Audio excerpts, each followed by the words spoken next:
আসেন বুঝাবার দায়িত্ব বুঝিয়ে দিলাম। পরিবর্তন হওয়াটা নসিবের ব্যাপার, আর আল্লাহ পাকের কাছে কৈফিয়তটা নিজেকে দিতে হবে। এ নওজওয়ানেরা মনে রাখবেন, ঈমান দিয়ে আল্লাহ আমাদের বিজয় দিয়েছে। আল্লাহ নবীকে সাহাবারা বললেন, বাবারা আমার উম্মতরা প্রচুর মার খাবে।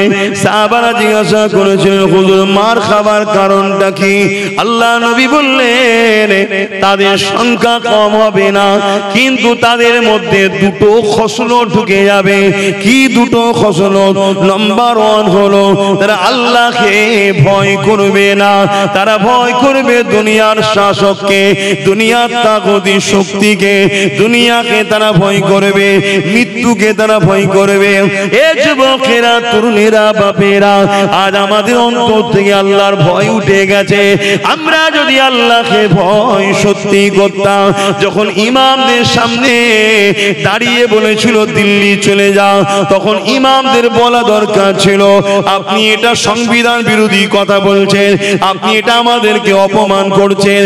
আর যদি বলার ক্ষমতা নাও থাকতো, অন্তর থেকে ঘৃণা করে সঙ্গে সঙ্গে বেরিয়ে চলে যাওয়া দরকার ছিল, কিন্তু না বেরোতে পারলো না, না ঘৃণা করতে পারলো না, না প্রতিবাদও করতে পারলো না, কেননা আমাদের হৃদয়ে আল্লাহর ভয় উঠে গেছে। আমরা দুনিয়ার ভাতার পিছনে ছুটছি, দুনিয়ার সামান্য ভিক্ষার পিছনে ছুটছি, আমাদের ভয় লাগছে। যদি আমরা এই কথাটা বলে দিই, যদি আমাদেরকে মাইনে বন্ধ করে দেয়, আমরা যদি এই কথাটা বলে দিই, আমাদেরকে যদি জেল জরিমানা হয়ে যায়, আমাদের যদি এই কথাটা বলে দিই, এই কথাটা বলার কারণে যদি আমাদের উপরে নারাজ হয়ে যায় শাসক, তাহলে আমাদের ইমামতিটা চলে যেতে পারে। এ যুবকেরা, বাপেরা, মায়েরা, যে সমাজের নেতৃত্ব যারা দেয়, যে ধর্মের লিডার যারা আলেম ওলামা, তাদের যদি দুনিয়া দাঁড়িয়ে এতটা হয়ে যায়, তাহলে সাধারণ মুসলমানের অবস্থা কোথায়? ওয়াজ করবো না থাকবে? কি গো বলবেন তো? কষ্ট হচ্ছে না? কিন্তু সময় তো নেই, আর নামাজ পড়তে হবে।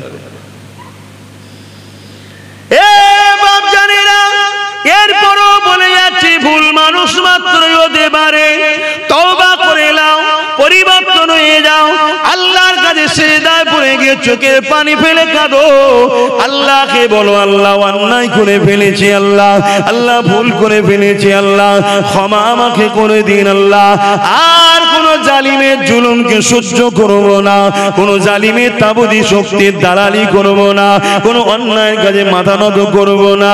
মনে রাখবেন, আমার আল্লাহ পাক বড় দয়ালু, তওবাকারীকে মাফ করে দেয়।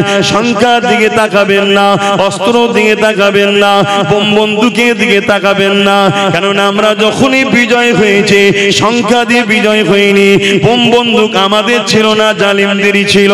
আমরা যতবার বিজয় হয়েছি, একটা পাওয়ার দিয়ে বিজয় হয়েছি, ওই পাওয়ারটা হলো সিনার পাওয়ার, অর্থাৎ ইমানি শক্তি, অর্থাৎ এই সিনার মধ্যে ভয় শুধু আল্লাহ থাকবে, আর এই সিনার মধ্যে আল্লাহ নবীর প্রেম ও আদব থাকবে।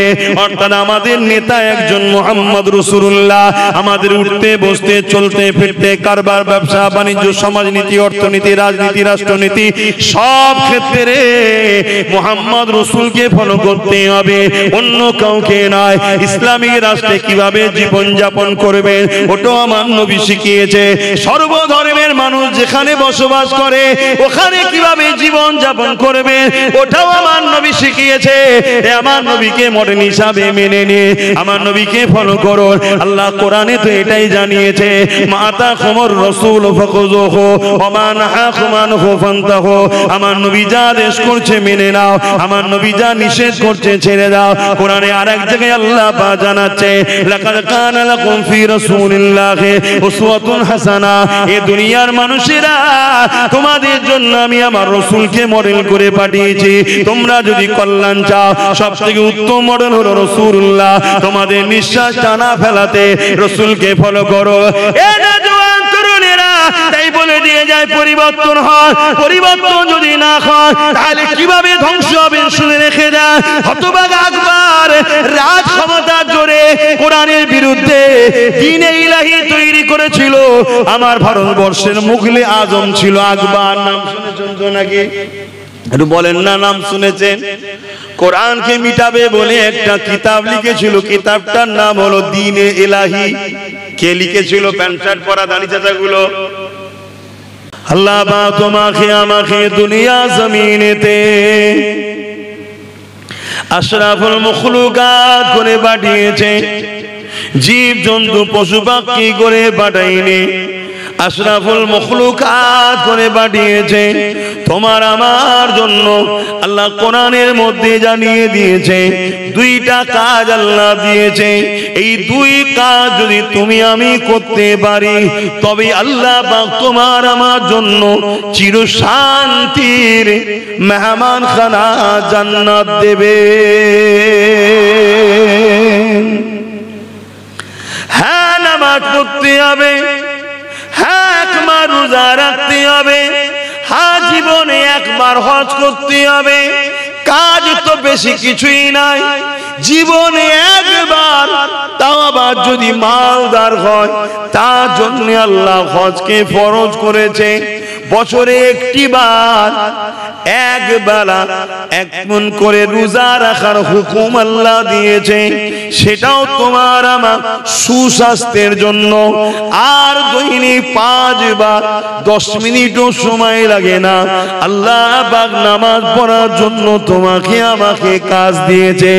এছাড়া কি আর কোনো কাজ তোমার আমার নাই? হ্যাঁ রয়েছে। কি কাজ? ওই কাজটা দেখাবেন বলেই তো আল্লাহ তোমার আমার জন্য গাইড বুক হিসাবে কোরআন শরীফকে পাঠিয়েছে। আর মুহাম্মদ রাসূলুল্লাহকে ওই কোরআনের বাস্তব করেছে। আম্মা জান হযরত আয়েশা সিদ্দিকা রাদিয়াল্লাহু তাআলা আনহা বলেন, কানা খুলুকুল্লাহুল কোরআন। আমার নবী পাকের লাইফ স্টাইলটাই হলো কোরআন।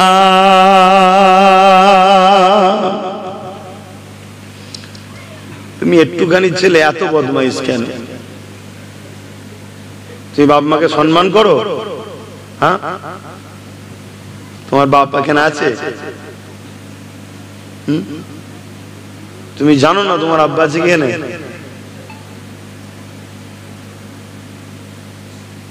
তোমাকে তো একবার আমি বারণ করলাম যে মোবাইল বাচ্চাদের ঘাটতে নাই।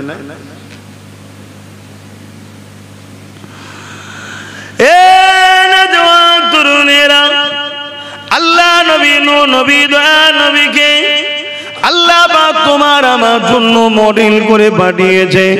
মনে রাখবেন, দুনিয়া আমাদের জন্য চিরস্থায়ী নয়। একদিন তোমার আমার ডাক আসবে, আল্লাহর হাওয়ালায় চলে যেতে হবে। কুল্লু নাফসিন যায়িকাতুল মউত, প্রতিটা নাফসকে মৃত্যুর স্বাদ অবশ্যই চাখতে হবে। এই দুনিয়া তো শুধুমাত্র তোমার আমার জন্য আল্লাহ পাকের পক্ষ থেকে একটা পরীক্ষার জায়গা। বান্দা, হাত দিলাম আমি, চোখ দিলাম আমি, কান দিলাম আমি, পা দিলাম আমি। আমি আল্লাহ তোদেরকে কত সুন্দর করে বানালাম, জবানে কথা দিলাম। বান্দা, ক্ষুধা লাগলে খাবার জন্য হাজারো রকম হালাল খাদ্য দিলাম। ওরে বান্দারে, এই জমিন আমার, আসমান আমার, আমি আল্লাহ লিল্লাহি মা ফিস সামাওয়াতি ওয়া মা ফিল আরদ, জমিন আসমানের একমাত্র মালিক আমি তোদেরকে দুনিয়া জমিনে পাঠিয়েছি শ্রেষ্ঠ মখলুক করে। আমি আল্লাহ তোদেরকে পরীক্ষা নেব। কি পরীক্ষা নেবে? মান আহাব্বা লিল্লাহ ওয়া আবগাদা লিল্লাহ ওয়া আতা লিল্লাহ ওয়া মানআ লিল্লাহ ফাকাদ ইসতাকমালাল ঈমান। ভালোবাসবি আমার জন্য, দুশমনি করবি আমার জন্য, আত্মীয়তা করবি আমার জন্য, বিচ্ছেদ হবি আমার জন্য, আমি আল্লাহ আমার জন্য তোরা এটা করবি, তাহলে আমি আল্লাহ আমার জন্য যে হয়ে যাবে আমি আল্লাহ তার হয়ে যাব। এ তো পরীক্ষার জায়গা এটা। এবং মুমিন যারা হবে অর্থাৎ আল্লাহর প্রেমিক নবীর প্রেমিক যারা, তাদের জন্য দুনিয়াটা জেলখানা, কষ্টের জায়গা। জেলখানা বোঝাতে কষ্টের জায়গা। এখানে আপনি অনেক কষ্টের মধ্যে থাকবেন। আল্লাহর যে যত বেশি পেয়ারা হয়েছেন আল্লাহ তাকে দুনিয়াতে তত বেশি দিক দিয়ে পরীক্ষা নিয়েছে, তত বেশি তাকে আল্লাহ আজমেছেন, তত বেশি সে কষ্ট পেয়েছে দুনিয়ায়, এবং আখিরাত তার জন্য কল্যাণ ও শান্তির হয়েছে। শুনছেন তো আপনারা? তা আজকে তাম পৃথিবী জুড়ে আজ আমরা দেখছি সেই ইসলাম ও মুসলমানদের উপরে বারবার চক্রান্ত, বারবার হামলা। আজকে আবার সেই চক্রান্ত, সেই হামলা হচ্ছে। এটা কোনো নতুন নয়, এটা যুগে যুগে হয়েছে। কিন্তু সেদিন হামলাকারীরা হামলা করতে করতে হাঁপিয়ে গিয়ে তারা মরে জাহান্নামের কুত্তা হয়েছে। আলহামদুলিল্লাহ, ঈমানদাররা জান দিয়ে দিয়ে হাসতে হাসতে জান্নাত চলে গেছে। জোরে বলুন সুবহানাল্লাহ। কিন্তু ইসলামকে কখনো কেউ মিটাতে পারেনি আর পারবেও না। কিন্তু আজকে বড় প্রশ্নের সম্মুখীন আমরা হয়েছি, সেটা হলো এটা সেদিনের মুসলমান আর আজকের মুসলমানের মধ্যে তো অনেকটা পার্থক্য আছে না? নাই?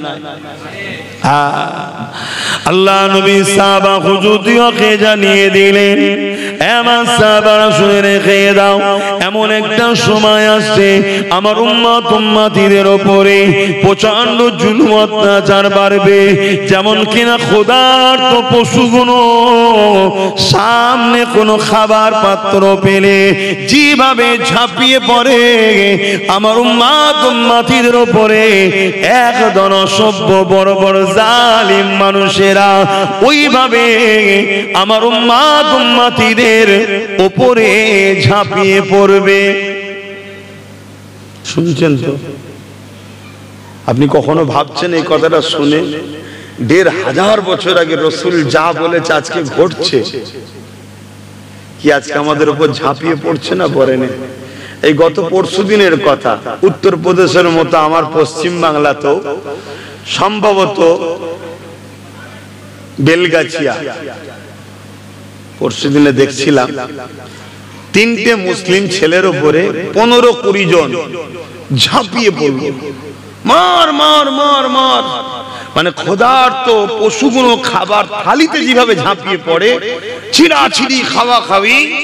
রাসূল এটা বুঝাতে চেয়েছে যে আমার উম্মতদের উপরে এইভাবে ঝাঁপিয়ে পড়বে। আমরা চারিদিকে সোশ্যাল মিডিয়ায় দেখছি না? দেখিনি? বলুন একটু। হ্যাঁ কি না? সারা দিতে হবে।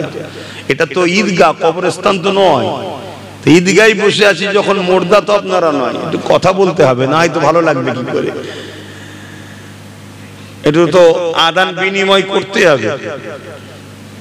আমরা চারিদিকে দেখছি, তাবরেজ থেকে শুরু করে, সানাউল থেকে শুরু করে, হাফেজ জুনায়েদ থেকে শুরু করে, চারিদিকে আমাদের হাওড়া জেলার আনিস খান থেকে শুরু করে, ওদিকে ঢোলা আবু সিদ্দিক থেকে শুরু করে, এদিকে চারিদিকে সব আমরা দেখছি কি। এবং গত পরশুদিন কি দেখলাম? ১৫-২০ জন মিলে ৩টে মুসলিম যুবকের উপরে ঝাঁপিয়ে পড়লো। বেঁচে আছে কি জানি না, তবে তাদের চেহারা যখন দেখছিলাম, দেখে দেখার মতো উপায় নেই, একেবারে পুরো রক্তাক্ত হয়ে রয়েছে। আহ, রাসূলের কথা কিভাবে মিলছে দেখছেন। সাহাবা হুজুররা জিজ্ঞাসা করলেন, ইয়া রাসূলুল্লাহ, হাবিবাল্লাহ, এই রকম হামলা হবে কেন? ইয়া রাসূলুল্লাহ, হাবিবাল্লাহ, তাদের কি সংখ্যা কম হবে? আমাদের ভাইরা কি কম সংখ্যা হয়ে যাবে? অর্থাৎ মুসলমানদের সংখ্যা কি কমে যাবে? আল্লাহ নবী বললেন, না বাবা সাহাবারা, সংখ্যা কমের জন্য নয়, কেননা কোনো দিনের জন্য আমরা সংখ্যাকে মাইনে সবাইকে রাখিনি। আমরা যখনই জিতেছি প্রত্যেকবারে আমাদের সংখ্যা কিন্তু কম ছিল। বদরের জমিনে আমরা জিতেছি, আমাদের সংখ্যা কম ছিল। উহুদের ময়দানেও জিতেছি, সংখ্যা কম ছিল। খাইবারের জমিনেও জিতেছি, সংখ্যা কম ছিল। রোমের বিরুদ্ধে মোতার একটা যুদ্ধ হয়েছিল। রোমানরা ছিল 2 লক্ষ, আমরা ছিলাম মাত্র 3000। 2 লক্ষের মোকাবেলায় 3000 কিছুই নয়, কিন্তু 3000 আমরাই বিজয় পেয়েছিলাম। এ যুবকেরা, তরুণেরা, বাপেরা, ইতিহাস সাক্ষী দিতে লেগেছে। হযরতে সালাউদ্দিন আইবির নেতৃত্বে এমন করে মসজিদে আকসাকে উদ্ধার করতে গিয়েছিল। মসজিদে আকসাকে জোর করে সেলিবিয়ারা দখল করে নিয়েছিল।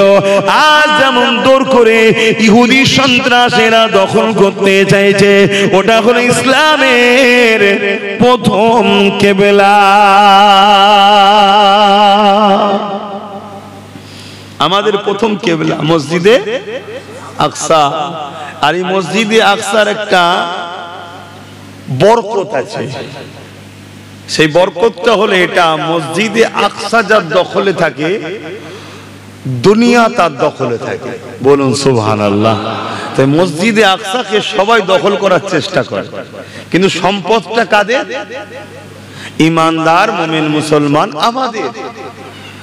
কিন্তু বারবার দখল করেছে, অনেকবার দখল হয়েছে। জালিমরা অনেকবার আমাদের থেকে কেড়ে নিয়েছে। আর যখনই কেড়েছিল তখন কিন্তু আমাদের সংখ্যা বেশি ছিল। আশ্চর্যের বিষয় এটা, যখন আমাদের থেকে জালিমরা কেড়ে নিয়েছে, শুনছেন তো সবাই, তখন কিন্তু আমাদের সংখ্যা বেশি ছিল, কিন্তু আমরা ছিলাম তখন বদমাইশ, গান, নাচ, দুনিয়াদারিতে জড়িয়ে গেছিলাম। আর যখন কেড়ে নেয় আমাদের থেকে, নিবার পরে যখন আমাদের ভুল ভেঙেছে, আমাদেরকে গণহত্যা করে কমিয়ে দিয়েছে, যে কটা ছিল তওবা করে সলিড হয়েছে, তারা আল্লাহর কাছে সাহায্য চেয়েছে। আল্লাহ তাদের জন্য উপযুক্ত ঈমানদার নেতা লিডার পাঠিয়েছে। অল্প সংখ্যা নিয়ে সেই নেতার লিডারের নেতৃত্বে আবার মসজিদে আকসাকে আল্লাহ আমাদের হাতে বারবার ফিরিয়েছে। জোরে বলুন সুবহানাল্লাহ। একবার হযরতে নূহ বিন ইউসা হুজুরের নেতৃত্বে 313 জন, যেমন বদরের ঘটনা, 313 জন ওই নবীর নেতৃত্বে মসজিদে আকসা একবার বিজয় হয়েছিল। জোরে বলুন সুবহানাল্লাহ। তাহলে যখন আমরা বেশি ছিলাম তখন কিন্তু আমরা পরাজিত। তার মানে কি, আমাদের মধ্যে চিটে অনেক ঢুকে গেছে। নামে মুসলমান, নামে তালপুকুর ঘটি, নামে মুসলমান, ইসলামের কোনো কালচারই নাই। এখন আমাদের মুসলমানদের মধ্যে অনেক বুদ্ধিজীবী মুসলমান আছে। আবার এত বুদ্ধি মেরেছে, এত বুদ্ধি আল্লাহ দিয়েছে, ও বুদ্ধির চোটে মুশরিক হয়ে যাচ্ছে। হুঁশি না, মুশরিক বোঝেন তো? হ্যাঁ, মুশরিকও বোঝেন না, তাহলে কি হবে আমার সমাজে? যারা আল্লাহর সঙ্গে শরীক করে ফেলছে। আল্লাহর সঙ্গে শরীক করাকে মুশরিক বলা হয়। শিরকের গুনাহ আল্লাহ কখনো মাফ, সবথেকে বড় গুনাহ হলো শিরক করা। স্রষ্টা আমাদের কজন? কথা বলছেন না তো? একজন। কিন্তু কিছু বুদ্ধিজীবী আছে, স্রষ্টাকে ডাইরেক্ট শিরক না করলেও স্রষ্টার জায়গাতে দুনিয়ার নেতাদের ঘরে বসিয়ে দিচ্ছে। এই বুদ্ধিজীবীরা, এদের হুঁশই নাই, এরা নিজেদের পায়ে কুড়ুল নিজেরাই মারছে। তো যাক, 313 জনের দ্বারা বিজয় হয়েছে। হযরতে সালাউদ্দিন আইবির নেতৃত্ব মসজিদে আকসা একবার বিজয় হয়েছে। হযরতে ফারুক আজম যখন খলিফা হয়েছিলেন তখনও মসজিদে আকসা আবার একবার বিজয় হয়েছে। জোরে বলুন সুবহানাল্লাহ। যখনই আমরা বুরাই দিকে চলে গেছি যখনই আমরা দুনিয়াদার হয়ে গেছি, যখনই আমরা আল্লাহকে ভুলে গেছি, যখনই আমরা কিতাবকে ভুলে গেছি, যখনই আমরা আল্লাহর পাঠানো নবী রাসূলদেরকে ভুলে গেছি, তখনই আল্লাহ আমাদের উপরে জালিম শাসককে বসিয়ে দিয়েছে। সেই জালিম শাসক আমাদের ঐতিহ্যগুলোকে নিয়ে নিয়েছে, আমাদের ঐতিহ্যগুলোকে মিটিয়ে দিয়েছে, আমাদের মা পিটিদের ইজ্জত লুণ্ঠন হয়েছে, আমাদেরকে কাতলে আম ভাবে খুন করা হয়েছে। যখনই আবার আমরা ভুলে গিয়ে তওবা করে দুনিয়াদারি থেকে মুখ ঘুরিয়ে নিয়ে আল্লাহর দিকে ফিরে এসেছি, আসমানি কিতাবের দিকে ফিরে এসেছি, নবী রাসূলদের অনুসরণ করে চলেছি, আবার আল্লাহ আমাদেরকে বিজয় দিবার জন্য উপযুক্ত লিডার পাঠিয়ে দিয়েছে। ওই লিডারের বরকতে আল্লাহ অল্প সংখ্যক থাকার পরও আল্লাহ আমাদেরকে পৃথিবীর বুকে আবার বিজয় দান করে দিয়েছে। ঠিক তেমনই একবার সেলিবিয়া সম্প্রদায় পৃথিবীর তৎকালীন সময় তারা ক্ষমতাশালী ছিল, তারা মসজিদে আকসাকে আমাদের হাত থেকে কেড়ে নিয়েছিল, মসজিদে আকসার আযানকে বন্ধ করে দিয়েছিল, নামাজ ইকামতকে বন্ধ করে দিয়েছিল, মসজিদে আকসাকে 4 লক্ষ সৈন্য দিয়ে সেলিবিরা ঘিরে রেখে দিয়েছিল, কোন মুসলমানকে ঢুকতে দেয় না, মুসলমান গেলে তাদেরকে হত্যা করে দিত। এই জুলুম অত্যাচার তারা করেছিল। আল্লাহ পাকের একটা দিবানা নবী পাকের একজন আশিক, তিনার নাম হলো সালাউদ্দিন আইবি। তিনি এমন করে বড় হলেন, বড় হওয়ার পরে 12,000 সৈন্য নিয়ে মসজিদে আকসাকে উদ্ধার করার জন্য রওনা দিলে এই যুবকেরা মসজিদে আকসার কাছাকাছি গিয়ে এমন একটা জায়গাতে তাবু তৈরি করলে, ওই তাবুতে তিনি রাত কাটাতে লাগলে, গোপনে একজনকে ছদ্মবেশে পাঠিয়ে দিলে, যান গিয়ে দেখে আসে সেলেবিয়ারা কি পরিস্থিতিতে রয়েছে। এমন করে সালাউদ্দিন আইবি সৈন্য পৌঁছে গেল, সেই গোপন খবর নিবার জন্য গোয়েন্দা পৌঁছে গেল, সে এসে রিপোর্ট দিতে লাগলো, আমাদের সুলতান সালাউদ্দিন আইবি আমাদের মাত্র 12,000 সৈন্য রয়েছে, আর মসজিদে আকসাকে ঘিরে রেখেছে 1-2 নয় 4 লক্ষ সৈন্য, এবং সবাই তরোয়ালকে নিয়ামের মধ্যে রাখেন, তরোয়ালকে তারা বার করে রেডি হয়ে আছে। শুনছেন তো? আমরা হলে এই জায়গায় কি করতাম? একদম বুকে হাত দিয়ে বল, দরকার নেই বাবা, বউ ছেলে ভুলে আছে, কাজ কারবার আছে, দরকার নেই। এই যে দরকার নেই, ভয় খাচ্ছি, এই কারণটা তারাও তো মানুষ, তারা তো অন্যায়কে ভয় করে না, আমরা অন্যায়কে ভয় করি কেন? আমার কথাই বাপ বেজার হলে হবে না, দিনটাকে তো জানতে হবে নাকি?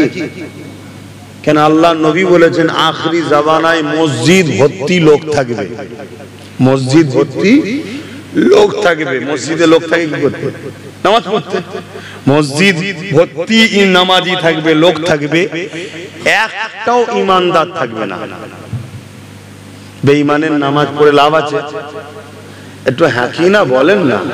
তাহলে রাসূল বললেন আখরি জামানায় মসজিদ ভর্তি লোক থাকবে, একটাও ইমানদার কেন? বুঝতে হবে তো। অপর হাদিসে রাসূল বললেন অন্যায় দেখলে হাত দিয়ে রোকো। মন দিয়ে শুনবেন, অন্যায় দেখলে হাত দিয়ে রোকো।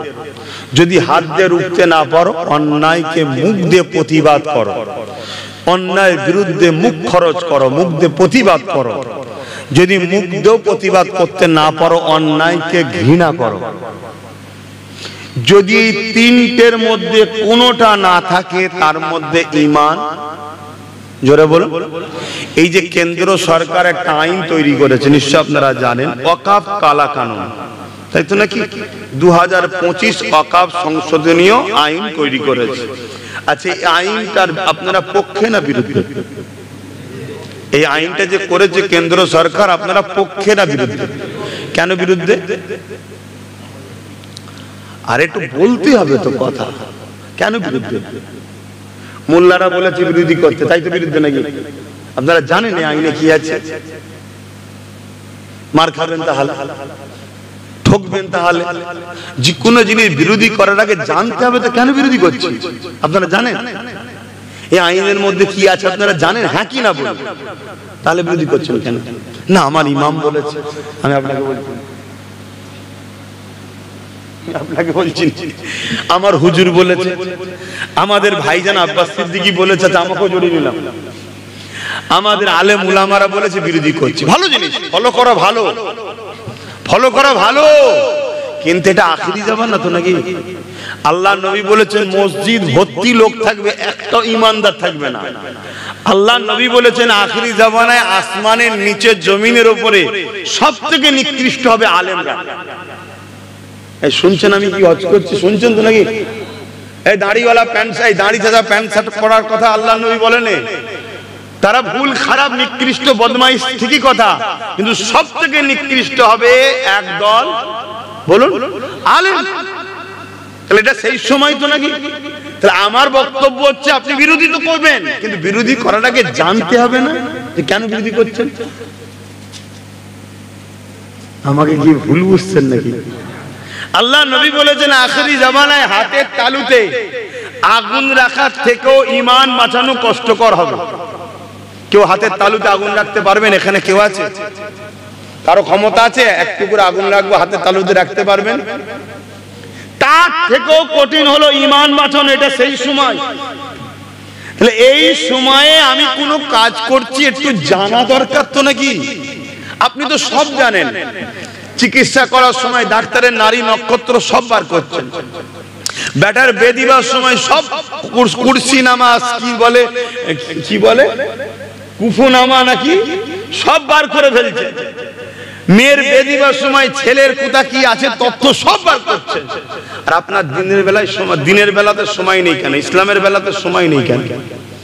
তাহলে আমরা ইসলাম থেকে দূরে না ইসলামের কাছে? এই জন্যই গাফলতি তো। আমরা সব বেলায় সময় দিতে পারি,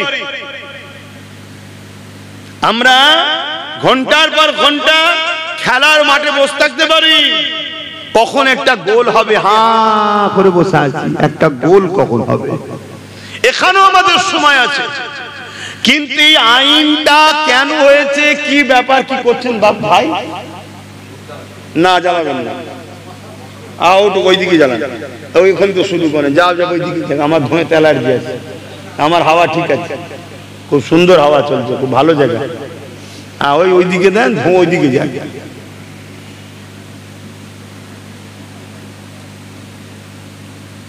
কি কথা বলছিলাম? এই আইনটা কি হয়েছে, কি ব্যাপার, এটা তো আমাদের জানতে হবে না? অবশ্যই আমি আপনাদের কাছে বলছি, আমার জীবনের শেষ নিঃশ্বাস থাকা পর্যন্ত কেন্দ্র সরকারের এই কালা কানুনের চরম বিরুদ্ধে আমিও বিরোধী। শুনছেন তো নাকি?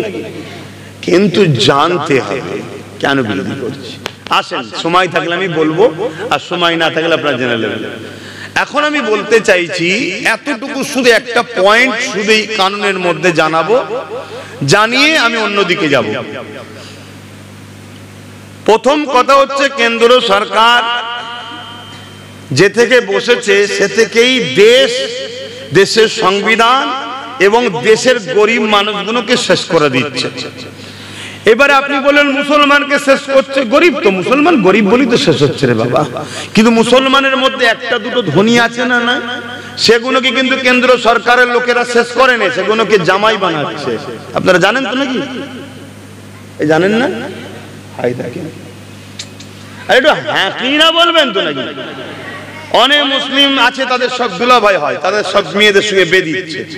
কেন দিচ্ছে? তারা গরিব নয়, তারা বিশাল পয়সা। তাহলে কেন্দ্র সরকার মূলত গরিবদের দুশ্মন। আর আমরা মুসলমান 100-র মধ্যে 99টা গরিব, তাই আমরা বেশি মরছি। অন্য সম্প্রদায়েরও গরিবরা মরছে, বাপ, অস্বীকার করা যাবে না।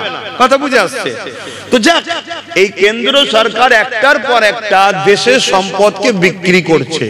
এই ওয়াকাফের যে আইনটা তৈরি করেছে, মূলত এই সরকারের লক্ষ্য হচ্ছে ইসলামের যে সম্পদগুলো আছে এদেশে, ওই সম্পদগুলোর নিশানাগুলোকে মিটানো, ইসলামের পেহচানগুলোকে মিটানো, ইসলামের স্মৃতি রাখবে না, এবং সেই সম্পদগুলোর প্রচুর ভ্যালু, প্রচুর দাম, সেইগুলো বড় বড় পুঁজিপতিদের ঘরে বিক্রি করে দিয়ে ওই টাকাটাকে লুটতে চাইছে।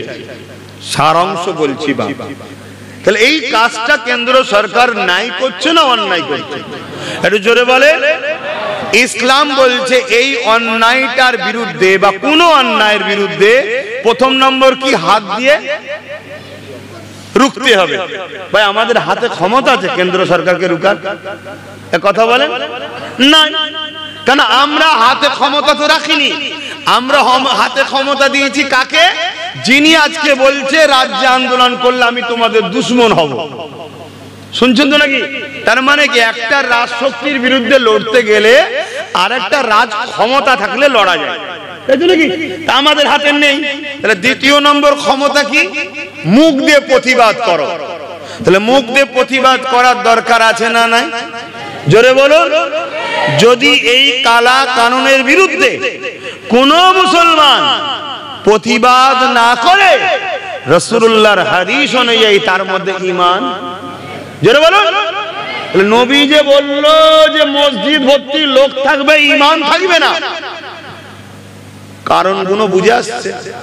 আমি নামাজ পড়ছি তো, আমি তো রোজা রাখছি, আমি তো হজ করছি, আমার সাধারণ মানুষ, আমি খেটে খুঁটে খাই, আমার কি দরকার ওই কেন্দ্র সরকারের বিরোধী করার? এই মেন্টালিটি লাখো কোটি মুসলমানের আছে না নাই? রাসূলুল্লাহর হাদিস অনুযায়ী মসজিদে যে ঈমানদার থাকবে না, কারণটা মাথায় ঢুকছে কেন? অন্যায়ের প্রতিবাদ যদি না করা হয় ঈমান থাকবে না।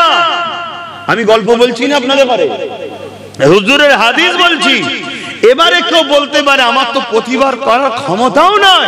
প্রতিবাদ যদি করার ক্ষমতা না থাকে, এই আইনকে যদি তুমি ঘৃণা করো, তাহলে যে প্রতিবাদ করবে তার হাত দেওয়ার দরকার আছে না না? সেখানেও তোমার সময় নেই। তাহলে হুজুরের কথা অনুযায়ী অন্যায়ের বিরোধী না করলে ঈমান, একটু আওয়াজ দিয়ে বলবেন, থাকবে না। তাহলে আমরা দাড়ি থাকবে, টুপি থাকবে, বড় মুফতি, বড় মাওলানা, বড় হুজুর, বড় বক্তা, বড় নামাজি, বড় রোজাদার, বড় হাজি, বড় দাতা, কিন্তু অন্যায়ের বিরোধী না করার জন্য সে বেঈমান হচ্ছে, সে নিজেও জানে। এ কথা মাথায় ঢুকছে? তাই আজকে সজাগ করছি, সজাগ করছি। এটা যেমন অন্যায়।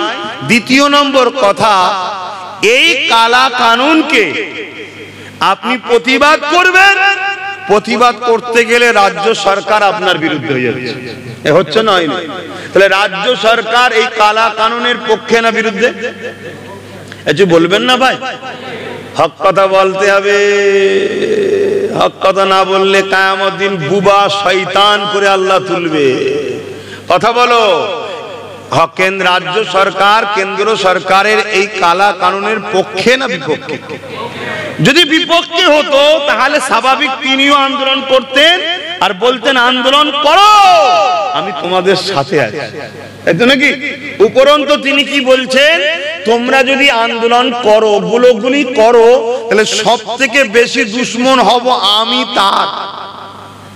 তাহলে এই জালিম অত্যাচারী সরকারেরও এই কথাটার বিরোধী করার দরকার আছে না না? এরও যদি বিরোধী না করা হয় তাহলে ঈমান। কথা বলতে হবে বাপ, কথা বলতে হবে। তো সরকার 15 বছর, 20 বছর, 30 বছর, তোমার জিন্দেগি 40, 50, 60 বছর, তারপরে মরতে সব বেটাকে হবে, আমাকেও হবে, তোমাকেও হবে। ইসলাম কাকে বলে বুঝতে পারছেন এবারে? দাঁড়িয়ে থাকবে হাজারো, নামাজি থাকবে হাজারো, টুপিদার থাকবে হাজারো, মসজিদ থাকবে হাজারো, মসজিদ ভর্তি লোক থাকবে হাজারো। রাসূল বললেন একটাও ঈমানদার থাকবে না। কারণটা কি? খুঁজতে হবে না? দেখো, আল্লাহ নবী বললেন কিয়ামতের দিনে দুই শ্রেণীর লোক জাহান্নামে যাবে। নাম্বার 1 হলো আল্লাহ পাকের নাফরমান অন্যায়কারী গুনাহকারী বদমাইশ যারা তারা যাবে জাহান্নামে, এটা তো আমরা সবাই জানি। আর এক শ্রেণীর লোক জাহান্নামে যাবে, তারা কারা? যারা অন্যায়ের প্রতিবাদ করে না, অন্যায়ের সঙ্গে উঠা বসা করে, অন্যায় বিরোধী করে না, অন্যায়কে সাপোর্ট করে, চুরি করে না ঠিকই চোরকে সাপোর্ট করে। এ যুবকেরা, তরুণীরা, বাপেরা অন্যায় করে না ঠিকই অন্যায়কারীর সঙ্গে উঠা বসা করে। আল্লাহ নবী জানিয়ে দিলেন এই শ্রেণীটাও জাহান্নামে যাবে। কারণ অন্যায় করা যেমন পাপ, অন্যায়কারী বিরোধী না করাটাও পাপ। আল্লাহ কোরআনের মধ্যে আগে যে আয়াতটা বললাম, আমাদেরকে কাজ দিয়েছে দুটো, অন্যায়কে মিটাও, ন্যায়কে প্রতিষ্ঠিত করো। তাহলে কেন্দ্র সরকার যেমন মসজিদ মাদ্রাসা দুশমন, কবরস্থান ঈদগাহ দুশমন, কালা কানুন তৈরি করে মসজিদ মাদ্রাসা কবরস্থানকে মিটাতে চাইছে, সমানভাবে রাজ্য সরকারও ওই কালা কানুনের বিরুদ্ধে কেউ না আন্দোলন করে। কেন আন্দোলন করলে প্রভাবটা সুপ্রিম কোর্টে পড়বে। জজ সাহেব বলে দিতে পারে এই আইনটা বাতিল হয়ে গেল, এই আন্দোলন করতে দিও না। কেন বাংলাতে আছে 40% মুসলমান এবং বাংলার আন্দোলন দিল্লিতে প্রভাব পড়ে। কেননা ভারতবর্ষের মধ্যে বাংলা হলো কোহিনূর, এখান থেকে সব থেকে বেশি সমস্ত দিক দিয়ে মানুষের উন্নতির বিকাশ ঘটে। তাই তো ভিন্ন রাজ্য থেকে আমার রাজ্যে 2 কোটি লোক কাজ করতে এসেছে, আর আমার রাজ্য থেকে মাত্র 22 লক্ষ গেছে। কেননা এই রাজ্যে ইনকাম বেশি আছে। এখানে যদি আন্দোলন বাড়ে, লোকের রুজি রুটি কাজ কারবারে অসুবিধা হতে পারে। তাই সুপ্রিম কোর্টের প্রভাব পড়বে, জজ সাহেব বলবে আইন বাতিল হয়ে গেল। তাই কোনোদিন আইনটা বাতিল হোক কেন্দ্র সরকারও চাইছে না, রাজ্য সরকারও চাইছে না। তার মানে দাঁড়ালো কেন্দ্র সরকার যেমন মসজিদ মাদ্রাসা কবরস্থান ইসলামের দুশমন, এই রাজ্য সরকারও কবরস্থান মসজিদ মাদ্রাসা ইসলামের চরম দুশমন। এই প্রমাণটা আপনাদের কাছে দেওয়া আমার ইমানি দায়িত্ব আছে না নাই? এবারে আপনাদের বিষয়, আমার ডিউটি শেষ। কেন আমার হাতে ক্ষমতা নেই? আমি কি কোনো রাজ পাওয়ার আছে নাকি আমার হাতে? আমার হাতে নেই। তাহলে দ্বিতীয় অপশনটা প্রতিবাদ করা। আল্লাহ আমাকে আলেম করেছে, নবী বংশের আওলাদ করেছে, দাদা পীরের খুন দিয়েছে, এত সম্মান দিয়েছে, আমার দায়িত্ব হক কথাটা বলে দিবা। বলে দিলাম। এবারে আপনারা যদি কথাটা নেন আলহামদুলিল্লাহ, কামিয়াবি আমরা দুজন একসাথে। আর যদি না নেন, আল্লাহ জাত পাকের কসম বলছি তার মধ্যে ঈমান থাকবে না।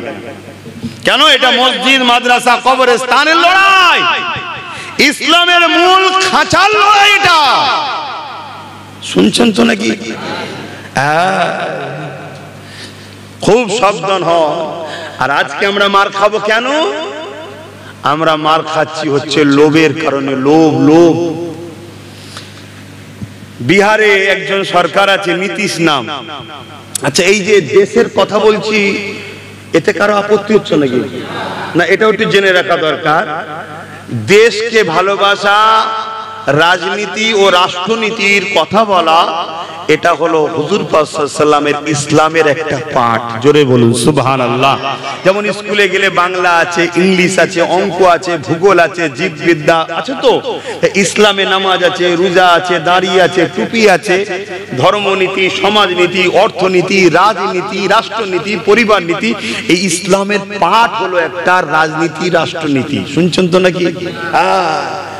যে রাজনীতি মতকে প্রজেক্ট করে, যে রাজনীতি ধর্ষণকে প্রজেক্ট করে, যে রাজনীতি নারী দেহ ব্যবসার প্রজেক্ট করে, ওই রাজনীতিকে সাপোর্ট করা ইসলামে হারাম। তাহলে আমরা বলুন, হারামের সাথে জড়িয়ে গেছি না যাইনি? তাহলে মার আমরা খাবার উপযুক্ত হয়েছি তো নাকি? আল্লাহ পাক তাই মারছেন। ইতিহাস এটাই বলছে, যুগে যুগে যুগে যুগে যখন আমরা সংখ্যা বেশি ছিলাম তখন আমরা মার খেয়েছিলাম, কারণ আমরা তখন লোভী ছিলাম, আমরা তখন দুনিয়াদার ছিলাম, আমরা তখন জালিম শাসকদের সঙ্গে পা চেটে বেরিয়েছিলাম, আমরা দালালি করেছিলাম, অন্যায়ের সঙ্গে কাঁধে কাঁধ মিলিয়ে চলেছিলাম। কিন্তু আমার আল্লাহ পাকের শাস্তি সিস্টেমটা আলাদা। সূরা বাকারার মধ্যে আল্লাহ জানিয়ে দিল, তোমরা আমার হাবিবু আমাকে ছেড়ে দিয়ে যাদের পিছনে ঘুরবে, যাদের দলদাস হয়ে যাবে, যাদের তোষামতি করবে, আমি আল্লাহ তাদের হাতে তোমাদেরকে শাস্তি দেব। এ যুবকেরা, তরুণীরা, বাপেরা, এই যুগে যুগে আল্লাহ ওই সকল মুসলমান যারা দুনিয়াদার হয়ে গিয়েছিল, জালিমদের গা ঘেঁষেছিল, অত্যাচারদের সঙ্গে গা তাল মিলিয়ে চলেছিল, আমার আল্লাহ সেই জালিম শাসকদের দ্বারা ওই সকল মুনাফিক মুসলমানদেরকে মিটিয়েছে, তাদেরকে সাইজ করেছে, তাদেরকে আযাব দিয়েছে, তাদেরকে শাস্তি দিয়েছে। ওই সময় মুসলমানদেরকে গণহত্যা করা হয়েছে, মুসলমানদের উপরে যুগে যুগে অত্যাচার হয়েছে। ইসলাম আলাদা জিনিস আর মুসলমান আলাদা জিনিস। আমরা ইসলাম মানি, ইসলাম কখনো কেউ মিটাতে পারেনি, সবে কিয়ামত পর্যন্ত পারবে না। আপনার ধারণা যদি হয় আমরা যদি না থাকি ইসলামকে মানবে, এ যুবকেরা, বাপেরা, শুনে রেখে দেয়, আমার আল্লাহ নতুন প্রজন্ম তৈরি করে নেবে। ইসলামের মতো নিয়ামত আল্লাহ আপনাকে দিয়েছে, এর গুরুত্ব যদি আপনি না নিন, একে যদি আপনি ধরে না রাখতে পারেন, ইসলাম অনুযায়ী জিন্দেগি না কাটাতে পারেন, আমার আল্লাহ আপনার থেকে কেড়ে নেবে। নতুন প্রজন্ম তৈরি করে তার হাতে ইসলামকে তুলে দেবে। তার একটা ছোট্ট নমুনা বলে দিয়ে যাচ্ছি, যে ইউরোপ মহাদেশ সারা জীবন চেয়ে আসছে ইসলামকে মুছে দেব, ইসলামের বাণী চলবে না। এমনকি আমেরিকাতে মুসলমানের ভিসা বন্ধ হয়ে গিয়েছিল, আমেরিকায় মুসলমানকে আসতে দেব না, আমেরিকাতে মুসলমানকে রাখবো না। আমার আল্লাহ তিনি শাইউন কাদির। ওই আমেরিকার ডব্লিউ বুশের কন্যাকে আল্লাহ কোরআনের শিক্ষা দিয়েছে, ইসলাম কবুল করিয়ে হাফেজা বানিয়ে দিয়েছে। এ যুবকেরা, তরুণীরা, বাপেরা, ইসলাম ছিল, আছে, থাকবে, নতুন প্রজন্ম আল্লাহ তৈরি করে নেবে। তার আরেকটা নমুনা বলে দিয়ে যাচ্ছি, ইউরোপ মহাদেশ বলতে লেগেছে, তাদেরই কলম, তাদেরই মিডিয়া, তাদেরই কাগজ, তাদেরই খবর, তারা বলতে লেগেছে আগামী 40-45 মধ্যে, আজকে চলছে 2025, আগামী 40-45 মধ্যে ইউরোপ দুনিয়া হবে সংখ্যাগুরু ইসলাম। আরো জোরে বলুন সুবহান। সেখানে কারা মারছে ভাই? সেখানে তো মুসলমানই কম, সেখানে শাসক মুসলিম বিদ্বেষী, সেখানে প্রশাসক মুসলিম বিদ্বেষী, সব তারা। আমাদের তো কিছুই নেই, তারপরও ইসলাম বাড়ছে কেন? আল্লাহ তার দ্বীনের জন্য তিনি যথেষ্ট।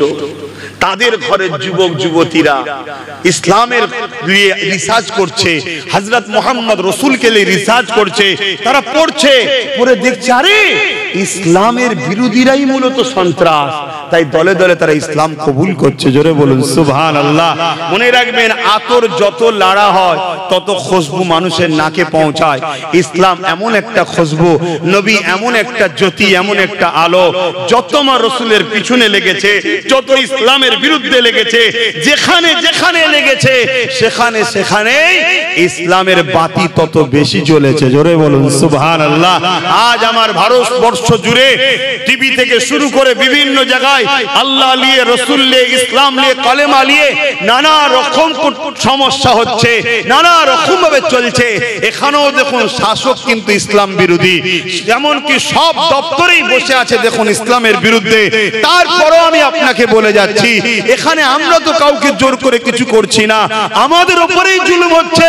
আমি আপনাকে চ্যালেঞ্জ দিয়ে যাচ্ছি, ইসলাম ছিল, আছে, থাকবে, কিন্তু তোমার আমার ইমানের দুর্বলতার জন্য, তোমার আমার লোভ লালসার জন্য, তোমার আমার অত্যাচারী শাসকের পা চাটার জন্য তোমার আমার অত্যাচারী শাসকদের গুণ গাওয়ার জন্য আল্লাহ তাদের হাতে তোমাকে আমাকে মিটাবে। কিন্তু ইসলামের জন্য এই ভারতবর্ষ থেকে আল্লাহ নতুন প্রজন্ম তৈরি করে দেবে। জোরে বলুন সুবহানাল্লাহ। তার একটা ছোট্ট নমুনা বলে যাচ্ছি। বাবরি মসজিদ যিনি আঘাত দিয়েছিলেন প্রথম, তিনাকেই আল্লাহ ইসলামের মধ্যে দাখিল করিয়েছে। তিনার কপালে আল্লাহ ইসলাম দিয়েছে। নবী মুহাম্মদ সাল্লাল্লাহু আলাইহি ওয়াসাল্লামের নূর তার দিলে দিয়েছে। সে 100টা মসজিদ বানাচ্ছে। জোরে বলুন সুবহানাল্লাহ। তাহলে শুনছেন তো নাকি? আমাদের প্রয়োজন আছে আল্লাহ, আমাদের প্রয়োজন আল্লাহকে, আমাদের প্রয়োজন আল্লাহর নাই, আমাদের প্রয়োজন আল্লাহকে, তাই তো নাকি? ইসলামের মতো দামি জিনিস আল্লাহ আমাদেরকে দিয়েছে, অর্থাৎ অন্যায়কে মিটাও, ন্যায়কে প্রতিষ্ঠিত করো। কিন্তু আমরা অন্যায়কে না মিটিয়ে অন্যায়ের সাথ দিচ্ছি। তাহলে আল্লাহ আমাদের মিটাবে না? মিটাবে না? কথা বলেন। কারণ আমরা ইসলামের নামে কলঙ্ক, ইসলামের নামে ইসলামকেই দাগ দিচ্ছি, ইসলামের নামে ইসলামের সঙ্গে গাদ্দারি করছি, ইসলামের নামে ইসলাম বিরোধী কাজ কাম করে বেড়াচ্ছি। তাই আল্লাহ আমাদেরকে মিটাবে বলেই তো জালিম হুকুমতকে বসিয়েছে। ফেরাউনকে কে বসিয়েছিল? একটু বলবেন না আপনারা? এই আল্লাহর বিনা হুকুমে হয়ে যায় সবকিছু। এই গাছের পাতাগুলো যে লড়ছে, এটা কার হুকুমে লড়ছে? তাহলে আজ গাছের পাতা খোদার বিনা হুকুম ছাড়া লড়তে পারে না। তা মিশরের রাজা হবে ফেরাউন খোদার বিনা হুকুম ছাড়া? এই পৃথিবীর রাজা নমরুদ কে বসিয়েছিল? তাহলে আমার দেশের মাথায় কে বসবে এটা আল্লাহর হুকুম ছাড়া? তো কেন বসছে আল্লাহ বলুন? তার প্রমাণ সূরা বাকারাতে আল্লাহ দিচ্ছে। আমি বললাম না, তোমরা যখন আল্লাহ ও রাসূলকে ভুলে যাদের তোষামোদি করবে তাদের হাতে আল্লাহ তোমাদের মিটাবে। আমাদের সমাজে একটা বক্তব্য আছে, ধর্ম যার যার উৎসব সবার, তাই তো নাকি? একটা বক্তব্য আছে না? না? আচ্ছা বলো, এই বক্তব্যটা ইসলামের পক্ষে না বিরুদ্ধে? একটু জোরে বলো।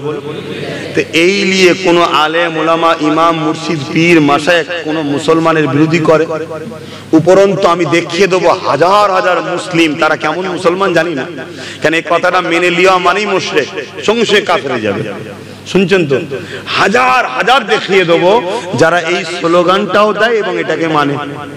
তাহলে যে যারা বা যে জাত আল্লাহর দিনের দাবি করে আল্লাহর দিনের বিরোধী করছে, তার মানে কি সে দিনকে বেঁধে কষ্ট দিচ্ছে। কথা শুনছেন? মানে একটা মানুষ মদ খাওয়া পছন্দ করে না, তুমি তাকে জোর করে নিয়ে যে বেঁধে তার সামনে তুমি মদ খেচ্ছ, আর তুমি তার আড়ালে মদ খেচ্ছ, দুটোর মধ্যে কষ্ট কোনটা? তাহলে তোমার ইসলাম পছন্দ করে না যে কথা, তুমি মুসলমান হয়ে সে কাজ করছো, তার মানে কি ইসলামকে তুমি কষ্ট কত বেশি দিচ্ছ। তা আল্লাহ তোমাকে আমাকে মিটাবে না? আমার অজ বুঝছেন তো নাকি?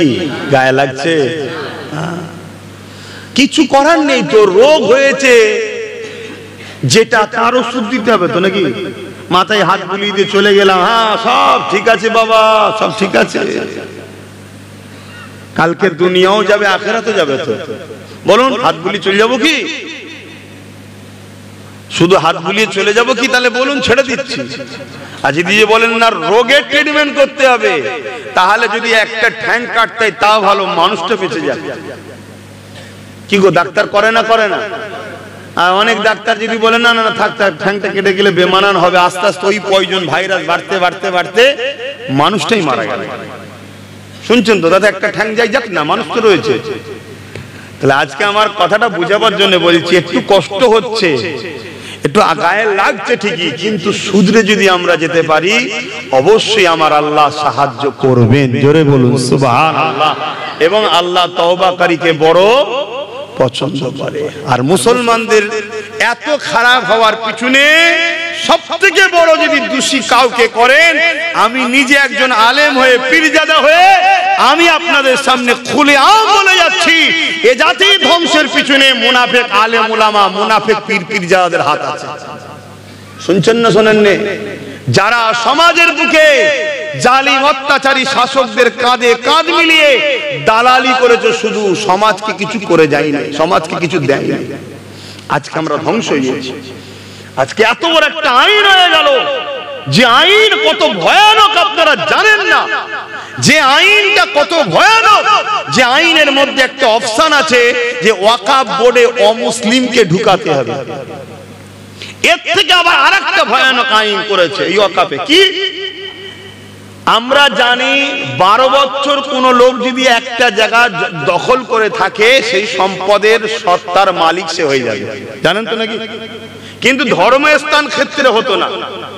এই যেমন এটা ধর্মস্থান, এখানে কেউ যদি দখল করে 12 বছর কেন 50 বছর থাকলো আইন বা যে আমাদের দেশের সংবিধানে যেটা ল আছে ওকে যে কোনো দিন এই কমিটি তুলে দিতে পারে, প্রশাসন আসবে ভেঙে চুরে তুলে দেবে। শুনছেন না শোনেন? কিন্তু কোন পাবলিক প্রপার্টি হলে 12 বছর যদি কেউ দখল করে বসে সেটা তার হাত তোলা যাবে না। কথা আমাদের ঢুকছে? কিন্তু ধর্মস্থানের ক্ষেত্রে কি ছিল না, 12 বছর হোক আর 50 বছর হোক ও জায়গা দখল করতে আছে আছে, মানা করেনি আলাদা কথা, মানা করলে উঠে চলে যেতে হবে। কিন্তু আমাদের কেন্দ্রের সরকার কত বড় জুলুম করলো দেখুন, ওখানে আইন করছে কি ওয়াকফ যদি কেউ 12 বছর দখল করে রাখে তাহলে সেটা তার হয়ে যাবে, ওটাকে আর কেড়ে নিতে। কেন রাজ্য সরকার বিরোধী করেছে খোঁজ করে আমি দেখলাম এই আইনটা রাজ্য সরকারের বহুত পক্ষে গেছে। কারণ অলরেডি রাজ্য সরকার ৭৫,০০০ বিঘে আমার ভারত পশ্চিম বাংলায় ৭৫,০০০ বিঘে সম্পদ রাজ্য সরকারের নেতা মন্ত্রী আমলা চামলা সব চুরি করে দখল করে রেখেছে। কত বিঘে কথা বলবেন না, কষ্ট হচ্ছে।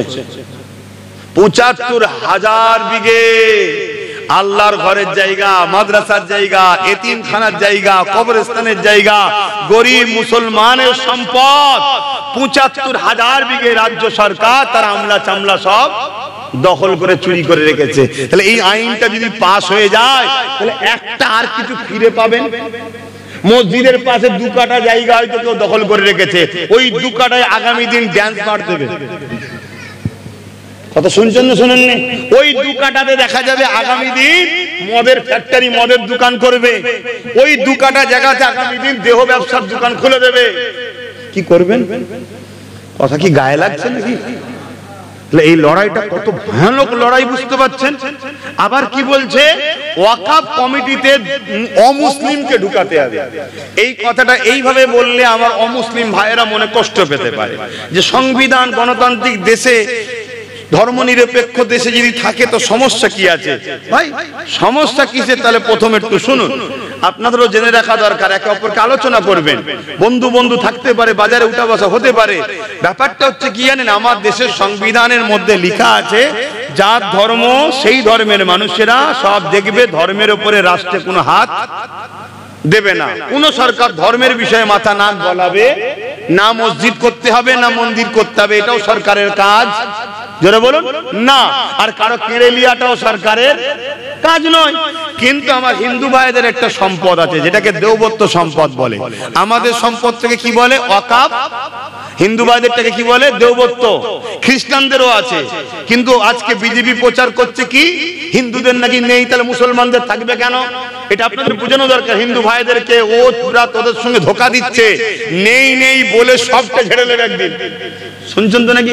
তাহলে হিন্দু ভাইদের বোঝানো দরকার, বন্ধুত্ব তো আছে নাকি, পাড়া প্রতিবেশী যে ভাব ভালোবাসা আছে, বুঝাতে হবে যে ভাই আমাদেরটা আরবি নামে ওয়াকফ বলে, তোমাদেরটা সংস্কৃতি বা কিছু একটা নামে সেটাকে দেওবত্ত সম্পদ বলে বা টেম্পল অ্যাক্ট। কথা বুঝে আসছে? আছে, আপনাদেরও আছে, এবং আমাদের থেকে অনেক বেশি সম্পদ আপনাদের আছে। আপনাদের 2-3টে মন্দিরে যা আছে পুরো ভারতে আমাদের তাই নেই। কথা বুঝে আসছে? আর আমাদের কত আছে এটাও জানেন আপনারা পুরো ভারতে? একটু বলবেন তো? 28 লক্ষ বিঘে জায়গা। কত ভাবতে পারছেন? মুসলমান গরিব থাকবে কি করে? মুসলমানরা গরিব থাকতে পারে? আবার জায়গা কোথায়? এইরকম দ্বারা জাতা জায়গা নয়। এই পাশে চুচুড়াতে একটা কবরস্থান আছে 52 বিঘে। কত? যে কবরস্থানটা একদম শহরে, একটা কাটার দাম হয়তো 1-2 কোটি টাকা। পুরো সম্পদটা হচ্ছে ভিআইপি সম্পদ। বুঝাতে পারছি আপনাদেরকে? মানে কত লক্ষ মিলিয়ন কোটি টাকা হবে বুঝতে পারছেন? কিন্তু আজকে আমরা তো কিছু করার নেই, আমরা ভিক্ষা লিছি তো। 1000 টাকায় মা বোনদেরকে বার করে দিয়েছেন, যাও নিয়ে আসো। বোরখার মুখ তুলে ফটো উঠছে, কাট করতে হবে, করছেন না করেন? ভিক্ষা নিয়েছে, দিয়েছে 2, 5, 10, 20 কোটি টাকা, এবার তার বিনিময়ে লুটে নিচ্ছে কয়েক লক্ষ মিলিয়ন বিলিয়ন কোটি টাকা। এখন আফসোস করলে হবে? ভুল আমরাই তো করেছি বাপ, আমরাই তো ভুল করেছি। এর খিসারত আমাদের ঘরেই চুকাতে হবে। যদি এই ওয়াকফ কালা কানুনকে বাতিল না করাতে পারি, আল্লাহ জাহান্নামে আমাদেরকেই যেতে হবে। হুকুমত জালিম অত্যাচারী, তাদের তো জাহান্নাম কনফার্ম আছেই রে বাবা, তাদের কথা বাদ দে না। আমরা যে গাল হাঁ করে বসে আছি জান্নাতে যাব, জান্নাতে যাওয়া বেরোবে, দাঁড়াও না। আর বিশেষ করে ওই সকল দালাল মোল্লা মলি সাহেব, ওই সকল দালাল, ওই দালালগুলোর এখনো সময় আছে, রাস্তায় বেরিয়ে পড়া দরকার। ওই দালালগুলোর এখনো সময় আছে, এক্ষুনি তওবা করে, ভুল হতে পারে মানুষের ভুল হতে পারে। কেউ ভালোবেসেছিল, পছন্দ করেছিল, ভালো মনে করে গাদ্দার যখন দেখতে পেয়েছি, বেরিয়ে পড়া দরকার আছে না নাই? কিন্তু সব খুল্লার মধ্যে ঢুকে কুক কুক করে ডিম পাচ্ছে। এখন কথা বুঝে আসছে না? না, ভালো দামে আবার দেখবেন আগামী দিন বিক্রি হবে, বেরিয়ে আবার দালালি করছে। আর আপনারা আম মানুষ, তাদের পিছনে হই হই করবেন। আমাকে এনেছেন বাপ, আমার রথ ক্যাসেট ট্যাসেট কখনো শুনেছেন? একটু হ্যাকি না বলেন না? তাহলে এনেছেন যখন জেনে শুনে এনেছেন, আর এসে বসেছেন যখন জেনে শুনে বসেছেন, একটু সহ্য করতে হবে বাপ, কষ্ট হলেও কিছু করার নেই, একটু সহ্য করতে হবে। কেন আপনাদের অন্য কোনো রাস্তাও নাই। কথা বুঝে আসছে তো নাকি? হ্যাঁ, তো কি কথা বলছিলাম? এই দেওবত্ত সম্পদ, টেম্পল অ্যাক্ট বা খ্রিস্টান ভাইদের, পাঞ্জাবি ভাইদের, শিখ সবার ধর্মীয় অ্যাসেট আছে, যেমন মুসলমানদের ওয়াকফ। প্রত্যেকটা কমিটির মধ্যেই লেখা আছে, হিন্দু ভাইদের লেখা আছে যেমন, যে হিন্দু ছাড়া অহিন্দু থাকতে, কথাটা ঠিক লিখেছে না ভুল লিখেছে? ঠিকই লিখেছে। ধর্মীয় জিনিস, তাদের ধর্মের জিনিস, সেখানে মুসলমান ঢুকে কি করবে? তাদের জিনিস তারা থাকবে। খ্রিস্টানদের ট্রাস্টে লেখা আছে কি, খ্রিস্টান ছাড়া অখ্রিস্টান ঢুকতে। এবং হিন্দু ভাইদের লেখা আছে, কেউ যদি হিন্দু থাকা অবস্থায় হঠাৎ করে যদি ধর্ম চেঞ্জ করে, সঙ্গে সঙ্গে তার পদ খারিজ হয়ে যাবে, সে থাকতে পারবে না। ঠিক তেমনি মুসলমানদেরও ট্রাস্টে লেখা আছে বা সংবিধানের রাইট, মুসলমান ছাড়া অমুসলিম থাকতে। বলুন বলুন। তাহলে আপনাদেরটাও যেমন অহিন্দু থাকতে পারবে না, আমাদেরটাও অমুসলিম থাকতে। আপনি আপনার জায়গায় ঠিক, আমি আমার জায়গায় ঠিক, আপনি আপনার নে থাকেন, আমি আমার নে থাকি, কেন এটা ধর্মীয় বিষয় তো। সেটা কি করছে কেন্দ্র সরকার? কেন্দ্র সরকার কি করছে? কেন্দ্র সরকার করতে চাইছে সববারটা ঠিক থাকবে, সববারটা যেমন আছে তেমন থাকবে, শুধু মুসলমানদের ওয়াকফে অমুসলিমকে ঢুকাতে হবে আইন করছে। তার মানে কি, কেন্দ্র সরকার তার লোক ঢুকাতে চাইছে হারাম ঝেড়ে খাবে বলে। শুনছেন তো নাকি? আমার কথা শুনছেন তো? তাহলে বলুন, এর বিরোধীর দরকার আছে না? না। তাহলে আইনটা তৈরি করছে কে, কেন্দ্র সরকার না রাজ্য সরকার? জোরে বলুন না। তাহলে আমাদের বিরোধী হবে কার বিরুদ্ধে? কেন্দ্র সরকারের বিরুদ্ধে। তা সে তো আইন করছে, তার বিরুদ্ধে লড়াই হবে, তাই নাকি? কিন্তু হঠাৎ করে ইনি এত 440 ভোল্টেজ হয়ে গেল কেন? এটা কিছু কারণ আছে না? না, একটু হ্যাঁ কি না বলেন, কি কারণ হতে পারে? আরে আইন করছে কেন্দ্র সরকার, আমাদের লড়াই কালা কানুন বাতিল করতে হবে, করতে হবে। কেন্দ্র সরকারের এই স্বৈরাচারী মানছি না, মানবো না, এটাই তো লড়াই নাকি? একটু হ্যাঁ কি না বলুন। তো হঠাৎ করে এর মাথা গরম হয়ে গেল কেন?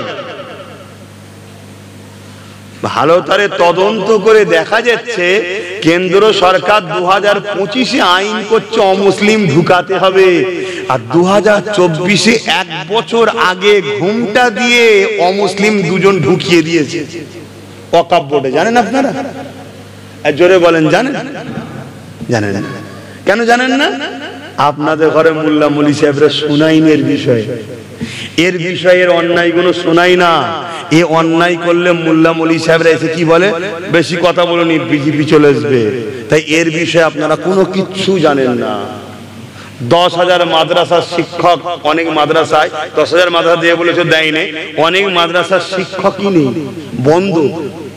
অনেক মাদ্রাসায় 14টা 15টা 11টা 12টা করে শিক্ষক নেই। প্রত্যেক বছরে আমরা শুনেছি ফুরফুরা টাইটেল মাদ্রাসায় রেজাল্ট হলে হয় টাইটেলে, না হয় আলেমে, না হয় ফাজেলে একটা না একটা ছেলে হয় ফার্স্ট নাই সেকেন্ড, হয় ফার্স্ট নাই সেকেন্ড হতো, তাই তো নাকি গো? এটা কি আমাদের গর্ব নয় যে আমার দাদা হুজুরের মাদ্রাসা থেকে ভালো রেজাল্ট হচ্ছে? কিন্তু এই বছরে একটাও নেই। কারণ কি? ছেলেগুলো খারাপ, খোঁজ নিতে হবে। কারণ কি? কারণ দেখা যাচ্ছে 14টা শিক্ষক নেই টাইটেল মাদ্রাসায়, 14টা পদ খালি। যে মাদ্রাসায় 14টা শিক্ষক নেই, ক্লাস ভালো হবে? তাহলে এই মহান কাজটা করেছে কে? এটা কেউ আপনাদের ঘরে শুনিয়েছে? কেন? ইনি সব হাতা দিয়ে পুষে রেখেছে, মাইনে দিয়ে পুষে রেখেছে। আমি যা কিছু করব একটু ট্যাকেল করবেন, এর বিনিময়ে আপনার কি লাগবে? কেউ বলল আমার আলো লাগবে, কেউ বলল আমার গাড়ি লাগবে, কেউ বলল আমার বাড়ি লাগবে, কেউ বলল আমার টাকা লাগবে, কেউ বলল ফ্ল্যাট লাগবে। কিন্তু আমার যেন দালালিটা হয়। ঠিক আছে, কোনো চিন্তা করবেন না। এজন্য আমরা দূরের খবর পাই, কাছের খবর পাই না। মানে আমাদের দূরে দেখি ভালো, কাছে পাওয়ার এসে গেছে চোখে। ডাক্তার দেখাতেই হবে, কিছু করার নেই। এবার বলুন, কারো কি কষ্ট হচ্ছে? তাহলে দোয়া করবি। আমার বাপ জান গুলো বলেন না গো, কষ্ট হচ্ছে আব্বা। আহা, তাহলে কিভাবে ইসলামটাকে শেষ করছে মাথায় ঢুকছে? তাই ইসলামকে যারা শেষ করছে তাদেরকে যদি সাপোর্ট করে আমরা ক্ষমতাশালী করি, আল্লাহ আমাদের ছেড়ে দেবে? কিন্তু আপনাদের ঘরে কি বলবে? কি করা যাবে, উপায় তো নেই, বিজেপি কে রুখতে গেলে তো দরকার। আমি আপনাকে বলছি, এইটা বলে বলে বলে বলে বলে বলে ভেতরে ভেতরে বিজেপি চাষ হচ্ছে বাংলায়। একটা দিন দেখবেন পুরো জঙ্গল হয়ে গেছে বিজেপি। সেদিন আপনি কি করবেন? সময় থাকতে থাকতে আগিয়ে যেতে হয়। আমি অন্যদিকে আলোচনা করতে যাব, একটা ছোট্ট উপমা দিয়ে, একটা ছোট্ট নসিহতপূর্ণ কথা বলে আপনাকে অন্যদিকে যাচ্ছি। একদল লোক বেড়াতে গেছে, বেড়াতে যায় না, গিয়ে বাগানে এখন ফিস্টি করে খাচ্ছে বন্ধুরা সব মিলে। তো ফিস্টি যখন রান্না হয় দেখবেন বাজারে বেড়াতে গিয়ে প্রথম কি করে, চুলো তৈরি করে তাতে কাঠ দিয়ে আগুন ধরিয়ে পাত্র বসিয়ে পানি দেয়, যাতে করে পানিটা একটু গরম হয়। ততক্ষণ বাবুর্চি পেঁয়াজ টিয়াজ রসুন টসুন ইটা ওটার কাজগুলো করে নেয়। এই যে পাত্র বসিয়েছে, ঠান্ডা পানি, কলের ফ্রেশ পানি দিয়েছে, আর এমন সময় একটা ব্যাঙ লাফাতে লাফাতে এসে পাত্রে পড়েছে। ঠান্ডা পানি, সবে তো পানি দিয়েছে, খুব ভালো লাগছে, খেলা করছে, ঘুরছে। তলায় কি আছে ভাই? আস্তে আস্তে গরম হয়েছে, একবার আস্তে আস্তে গরম হচ্ছে না? ব্যাংকটা হঠাৎ করে থমকে গেল, আরে পানিটা গরম হচ্ছে কেন? কিন্তু ব্যাংক ভাবছে, যাক তবুও তো আমার কষ্ট তো হচ্ছে না, গরম হচ্ছে হচ্ছে, কষ্ট তো হচ্ছে না। আবার ঘুরছে, খুব খেলছে, পরিষ্কার স্বচ্ছ পানি, খুব খেলছে, আর একটু গরম বেরিয়েছে। ও ভাবছে ঠিক আছে, অসুবিধা তো এখনো হচ্ছে না। লাস্টে একটু গরমটা খুব বেড়েছে, মনে হচ্ছে এবারে গায়ে লাগছে। তখন ব্যাঙ মশাই বলছে, পানি তো আমার নয়, লাপাতে হবে। লাপাতে চাইছে, আর পাচ্ছে না। কেন পাচ্ছে না? গরমে ওর পাওয়ারকে অফ করে নিয়ে। দেখবেন মানুষ ক্লান্ত হলে, ঘেমে গেলে গরমে ঘুমিয়ে পড়ে। কেন? শরীরের দুর্বল এনার্জি লস হয়ে যায়। এই হালকা হালকা গরমে ওর এনার্জি লস হয়ে গেছে, ও এবার লাফাতে চাইছে, পারছে না। লাস্টে বাণী ফুটে গেল। ব্যাঙ মশাই কি হলো বুঝতে পারছেন তো নাকি? তাহলে ব্যাঙটা মারা গেল কেন? যখনই প্রথম গরম হয়েছিল তখনই যদি লাভ মারতো, তাহলে বলুন বলুন এই সমস্যা হতো না। তাহলে আজকে আমরা বাংলার মুসলমান, আমাদের হালকা হালকা গরম হচ্ছে, কোন কোন জায়গায় ধরে ধরে ধরে ধরে একটু একটু মারছে, একটু একটু মারছে, একটু একটুখানি আমাদের মাদ্রাসা কোনো ক্ষতি করছে, একটু একটু হচ্ছে, বলছে গায়ে তো লাগছে, ঠিকই আছে, অসুবিধে নেই। একটা সময় এমন গরম হয়ে যাবে, তখন তুমি চাইবে যে এ তো আমার নয় রে, কিন্তু লাফাবার আর উপায় মাথায় ঢুকছে? সময় থাকতে থাকতে পরিবর্তন হয়।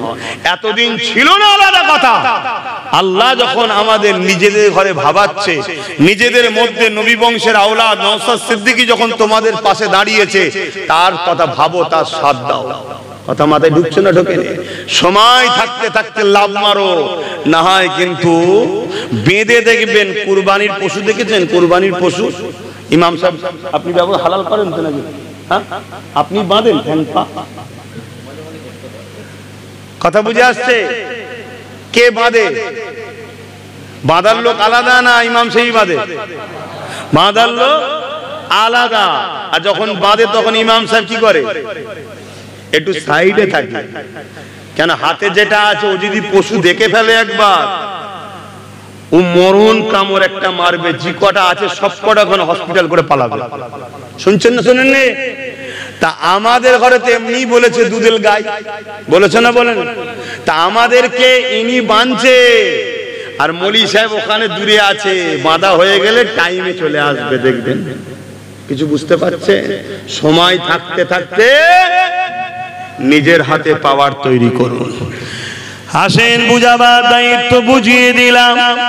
পরিবর্তন হওয়াটা নসিবের ব্যাপার, আর আল্লাহ পাকের কাছে কৈফিয়তটা নিজেকে দিতে হবে। আচ্ছা, এই যে কথাগুলো বোঝাচ্ছি, আমার দুশ্মন রাজ্য সরকার হচ্ছে না হয়? আর জোরে বলে, আমার কি ইন্টারেস্ট আছে আপনাদের ঘরে বোঝাবার? আপনাদের মা বোন বাচ্চা, এই বাচ্চাগুলো যদি বিপদে পড়ে আমার কোনো অসুবিধা আছে? কেন বুঝাচ্ছি না? আমার নবী বলেছেন বিপদে যে পড়বে, বিপদের হাত থেকে বাঁচাবার জন্য বুঝাও। এবার আপনি যদি না আলেন, আমার কিছু করার আছে? কিচ্ছু করার নেই। মনে রাখবেন, ঈমান দিয়ে আল্লাহ আমাদের বিজয় দিয়েছে। আল্লাহ নবীকে সাহাবারা বললেন, বাবারা আমার উম্মতরা প্রচুর মার খাবে। সাহাবারা জিজ্ঞাসা করেছিলেন, হুজুর মার খাবার কারণটা কি? আল্লাহ নবী বললেন, তাদের সংখ্যা কম হবে না, কিন্তু তাদের মধ্যে দুটো খসলত ঢুকে যাবে। কি দুটো খসলত? নাম্বার 1 হলো তারা আল্লাহকে ভয় করবে না, তারা ভয় করবে দুনিয়ার শাসককে, দুনিয়ার তাগুতি শক্তিকে, দুনিয়াকে তারা ভয় করবে, মৃত্যুকে তারা ভয় করবে। এ যুবকেরা, তরুণেরা, বাপেরা, আজ আমাদের অন্তর থেকে আল্লাহর ভয় উঠে গেছে। আমরা যদি আল্লাহকে ভয় সত্যি করতাম, যখন ইমামদের সামনে দাঁড়িয়ে বলেছিল দিল্লি চলে যাও, তখন ইমামদের বলা দরকার ছিল, আপনি এটা সংবিধান বিরোধী কথা বলছেন, আপনি এটা আমাদেরকে অপমান করছেন। আর যদি বলার ক্ষমতা নাও থাকতো, অন্তর থেকে ঘৃণা করে সঙ্গে সঙ্গে বেরিয়ে চলে যাওয়া দরকার ছিল, কিন্তু না বেরোতে পারলো না, না ঘৃণা করতে পারলো না, না প্রতিবাদও করতে পারলো না। কেননা আমাদের হৃদয়ে আল্লাহর ভয় উঠে গেছে। আমরা দুনিয়ার ভাতার পিছনে ছুটছি, দুনিয়ার সামান্য ভিক্ষার পিছনে ছুটছি, আমাদের ভয় লাগছে। যদি আমরা এই কথাটা বলে দিই, যদি আমাদেরকে মাইনে বন্ধ করে দেয়, আমরা যদি এই কথাটা বলে দিই, আমাদেরকে যদি জেল জরিমানা হয়ে যায়, আমাদের যদি এই কথাটা বলে দিই, এই কথাটা বলার কারণে যদি আমাদের উপরে নারাজ হয়ে যায় শাসক, তাহলে আমাদের ইমামতিটা চলে যেতে পারে। এ যুবকেরা, বাপেরা, মায়েরা, যে সমাজের নেতৃত্ব যারা দেয়, যে ধর্মের লিডার যারা আলেম ওলামা, তাদের যদি দুনিয়া দাঁড়িয়ে এতটা হয়ে যায়, তাহলে সাধারণ মুসলমানের অবস্থা কোথায়? ওয়াজ করবো না থাকবে? কি গো বলবেন তো? কষ্ট হচ্ছে না? কিন্তু সময় তো নেই, আর নামাজ পড়তে হবে।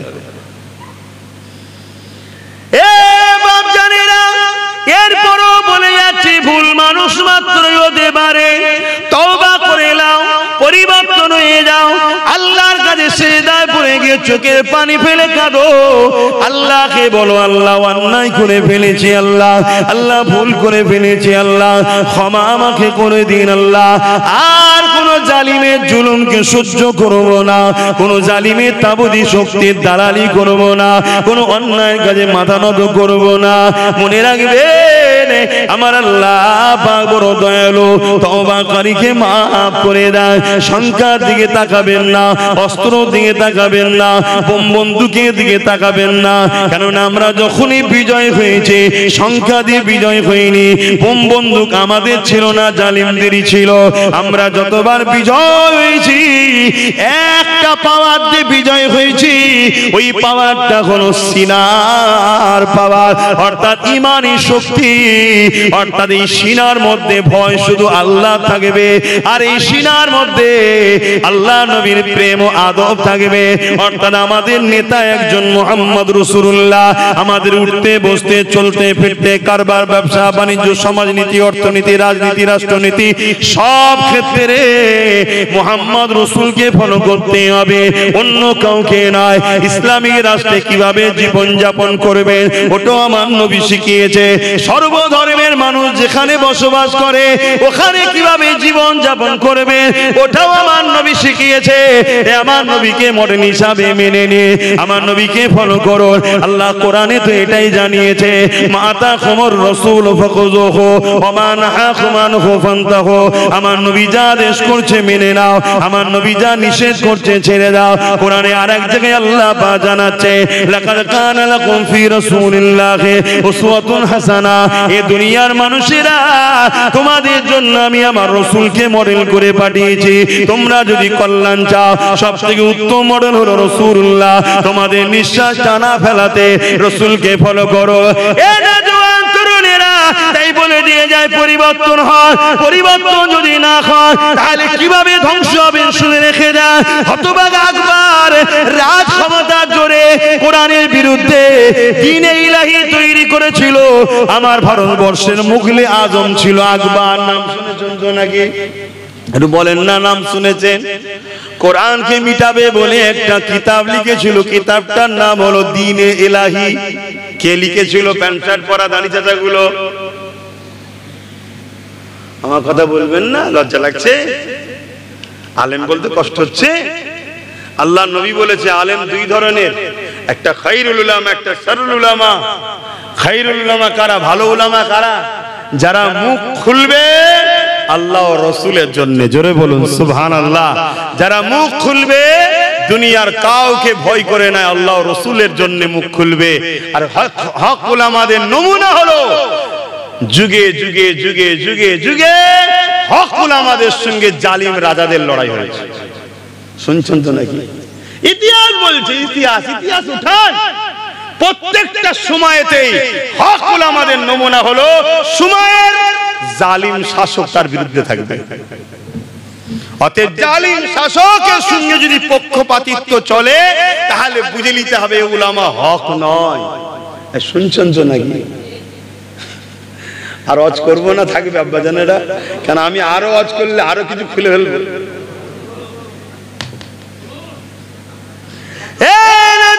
তরুণেরা বাবেরা, এ নবী পাকের প্রেমিকেরা, হতভাগা আকবর রাজ ক্ষমতা জোরে অর্থ দিল। ওই অর্থ দিয়ে একটা কিতাব লিখিয়ে দিল। উলামারা কিতাব লিখতে শুরু করলো। এ যুবকেরা সেই উলামারা কিতাব লিখে দিল। কিতাবটার নাম হলো দ্বীনে ইলাহি। ওই দ্বীনে ইলাহিতে কোরআন বিরোধী নানা রকম ষড়যন্ত্র তৈরি করে বাংলা ভারতের জমিনে ওটাকে খাইয়ে দিল। ওটার প্রচার কে করবে? উলামারাই প্রচার করতে লাগলো। এই যুবকেরা উলামা দুই ধরনের হয়। আবার এই কিতাব জালিম শাসকের বিরোধী করেছিল যিনি, তিনিও উলামা ছিলেন।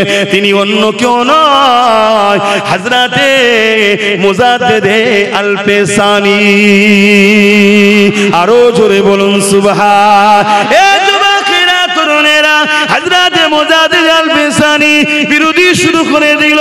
হতভাগা আকবর এমন করে মুজাদ্দিদ আল পেসানির বিরুদ্ধে লেগে গেল।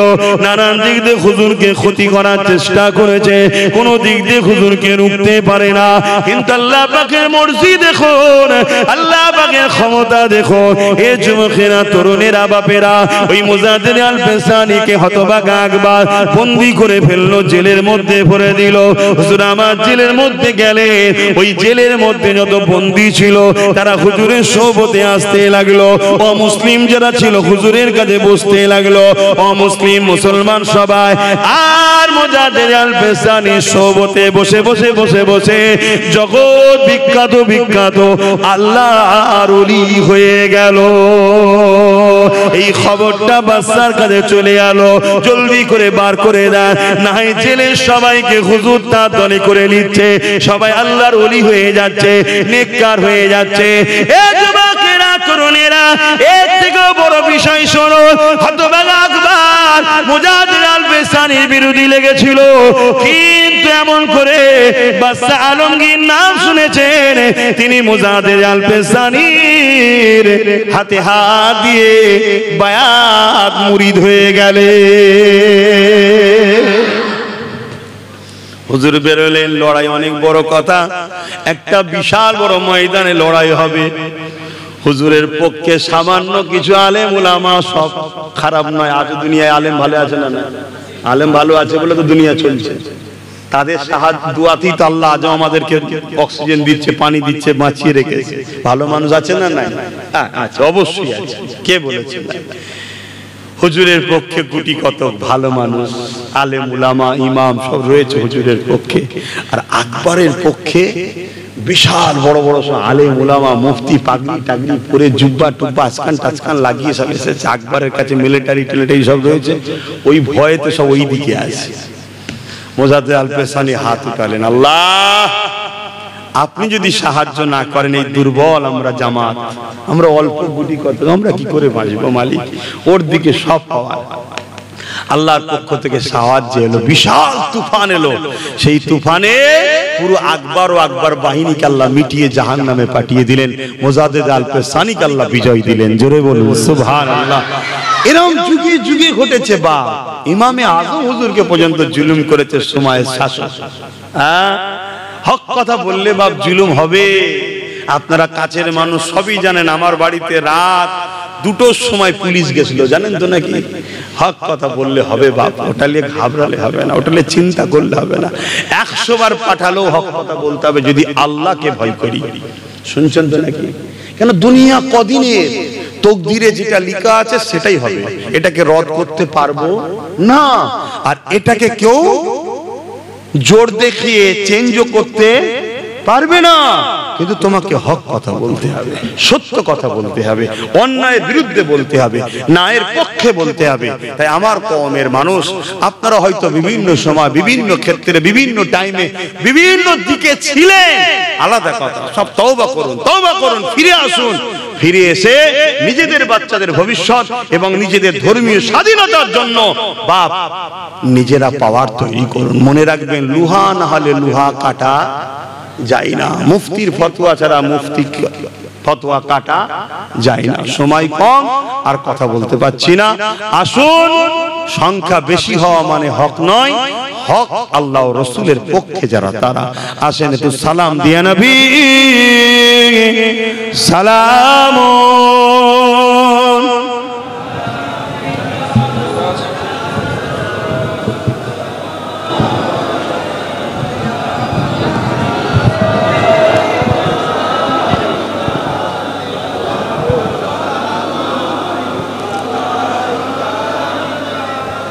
طلع البدر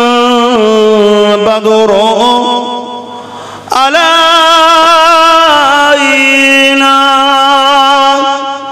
من شنيات الوداع وجب الشكر علينا ما دعا لله أحداي يا نبي سلام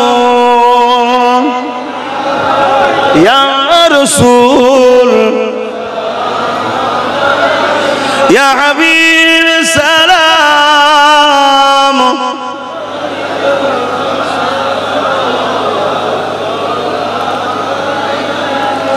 বাপ এখানে আরেকটা কথা বলিনি যে দাঁড়িয়ে সালাম দিচ্ছে এলি আমাদের সমাজে কিন্তু একটা লড়াই আছে না না কি হ্যাঁ কিনা বলুন। মনে রাখবেন দাঁড়িয়ে সালাম দেওয়া হলো সুন্নতে সাহাবা। সাহাবা হুজুররা নবী পাক সাল্লাল্লাহু আলাইহি ওয়াসাল্লামকে দাঁড়িয়ে সালাম দিতেন। জোরে বলুন সুবহানাল্লাহ। কিন্তু আপনারা আম মানুষ, আপনাদের কাছে একদল লোক এসে মিথ্যা মিথ্যা প্রচার করে এই দাঁড়িয়ে সালামের বিরোধী করে। কেউ যদি বসে সালাম দেয় আমি তার বিরুদ্ধে নয়, কিন্তু কথা বুঝে আসছে, সেটা তার রুচি, তার পছন্দ, তার ভালোবাসা, তার আদব তার কাছে। কিন্তু বিরোধী যারা করে এরা সম্পূর্ণ কিন্তু আমাদেরকে হুজুরের দুশমন ও হুজুরের শানে বেয়াদবি বানাতে চায়। খুব ভালো করে বুঝবেন, ঈমান ছাড়া কামিয়াব নাই। ঈমানটা কি? নামাজ, রোজা, দাড়ি, টুপি, হজ, যাকাত, এগুলো ঈমান নয়। এগুলো ঈমানের মধ্যে। ঈমানটা হলো হুজুর পাক সাল্লাল্লাহু আলাইহি সাল্লামের আদব ও প্রেমের নাম। কথা মাথায় ঢুকছে? এবারে আদব ও প্রেম আছে, অর্থাৎ আপনি ঈমান এনেছেন, এবার নামাজ পড়ছেন, রোজা রাখছেন, হজ করছেন, যাকাত দিচ্ছেন, নফল ইবাদত যে যত বেশি করবে সে জান্নাতে তত বেশি তারাক্কি, কামিয়াবি বেশি, আল্লাহ তাকে উঁচু মাকাম দেবে। জোরে বলুন সুবহানাল্লাহ। কিন্তু ঈমান ছাড়া নাজাত নাই। সে দাড়িওয়ালা হোক, টুপিওয়ালা হোক, নামাজি হোক, রোজাদার হোক, হাজি হোক, ঈমান যদি না থাকে সে চির জাহান্নামী, ঢুকবে আর বেরোবে না। ঈমান আছে, কেউ 100% ইবাদত করেছে, কেউ 80% করেছে, কেউ আবার 10% করেছে, বাকি গুনাহ করেছে। আল্লাহ চাইলে 10% কে কিয়ামত দিন মাফও করতে পারেন।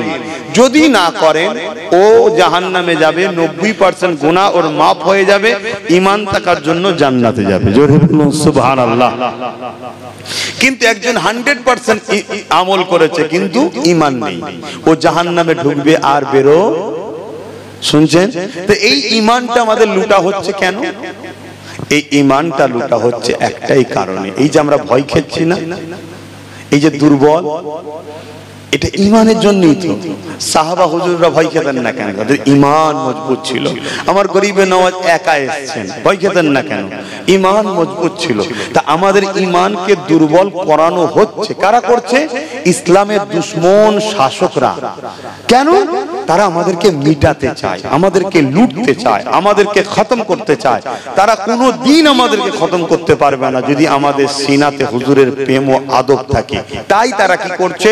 কোটি কোটি টাকা খরচ করে ছদ্মবেশী আলেম, ছদ্মবেশী মুফতি, ছদ্মবেশী মাওলানা, তারা আমাদের সমাজে এসে নামাজের কথা, রোজার কথা, দাড়ির কথা, হজের কথা, মসজিদ, মাদ্রাসা, কবর সব কিছুতে এক নম্বরে, শুধু হুজুরের প্রেম ও আদবের বেলায় নাক ছিটকায় আর আল্লাহর ওলিদের সমালোচনা করে। কথা মাথায় ঢুকছে? কেন? এটা হলো ঈমানের ব্যাপার।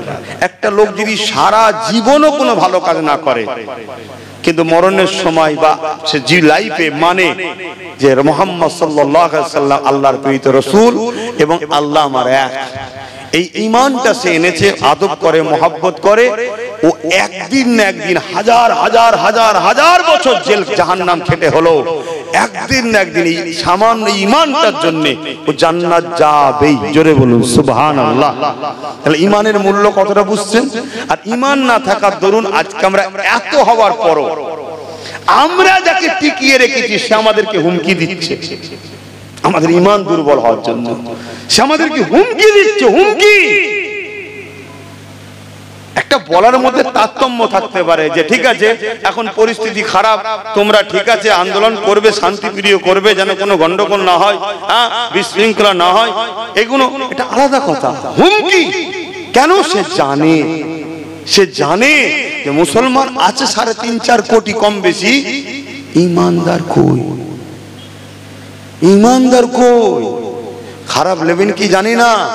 ঈমানদার মুসলমান আর বেঈমান মুসলমান, বেঈমান মুসলমান হলো গলায় বেল দিয়া পোষা কুকুর, আর ঈমানদার মুসলমান হলো একটা মঈনুদ্দিন আজমিরি হলেই যথেষ্ট। জোরে বলুন সুবহানাল্লাহ। কষ্ট দিলাম নেই কাউকে, হাকিকাতটা বলছি।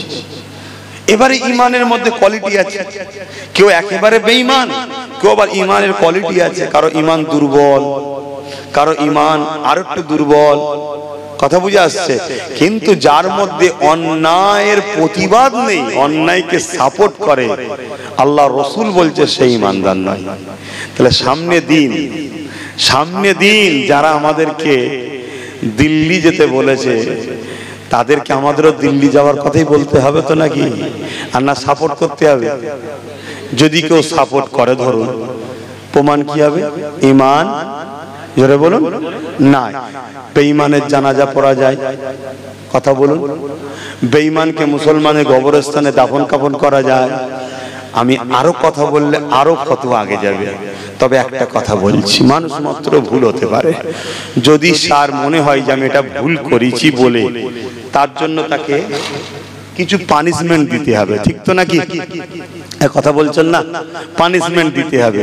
সেই পানিশমেন্টটা কি? সর্বপ্রথম পশ্চিম বাংলার বিধানসভায় নিন্দা বিল পাস করতে হবে। কি বিল? যে আমি এই কেন্দ্র সরকারের এই ওয়াকফ বিরোধী, সংবিধান বিরোধী কালা কানুনকে আমি পশ্চিম বাংলা সরকার মানি না। কারা কারা আমার সঙ্গে আছো বিধানসভার মধ্যে এমএলএরা বলো। যারা যারা বলবে তারা তারা সরকারের এই কাগজে সই করবে, তাই তো নাকি?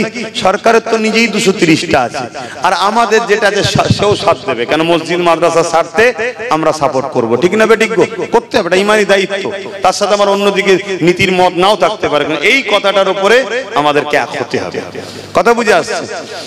এই বিলটা পাস করতে হবে। বিলটা পাস করিয়ে, এই নিন্দা এটা পাস করিয়ে সেই কাগজটাকে নিয়ে রাজ্য সরকারকে সুপ্রিম কোর্টে যে কেস করতে হবে যে আমার বাংলার এমএলএরা আমার বাংলার জনগণিত এমএলএ বানায়।